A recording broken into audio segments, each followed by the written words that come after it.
Talagang dun sa 15 minutes, tangin gusto ko nang sumuko. Ang hirap, tas binibilisan ko pa. So hi, it's your Neil and this is day 4 of trying to achieve 10 kilometers of one. And from the previous natin long run tayo ngayon, day 4. From the previous long run natin, yung pinaka-pace lang niya is 7 to 8. Tapos yung time niya is 1 oras.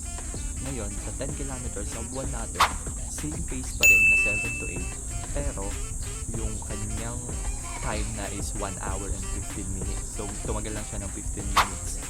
So, I love sana tayo, doon tayo sa labas. So, kapag sa labas tayo tatakbo, mag-break lang tayo ng konti para sure tayo sa safety natin. Diba? So, Ama, sana po maging safe po yung takbo ko sa labas. Hindi po ako masagasaan, injury, or mahulog man sa kanan. Salamat po, Ama.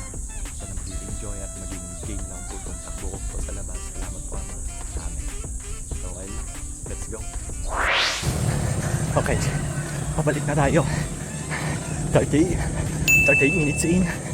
Pabalik na tayo for to complete 1 hour and 15 minutes. Let's go. So we are done and ito yung resulta.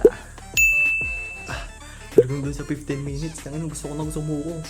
Ang hirap, tas binibilisan ko pa, pero nakaya naman. And good news, mayroon na tayong base ng 10 km kung saan yun yung kailangan nating ibawas. 14 minutes, 15 minutes, gano'n. 15 minutes yung kailangan nating ibawas. 15 minutes and 1 para makuha natin yung sub 1 na 10k. Ito yung mahirap-hirap pa, pero kaya natin yan. Show up lang, tapos continue lang natin para mag-progress. Dito pala ako sa bahay. And ayun lang.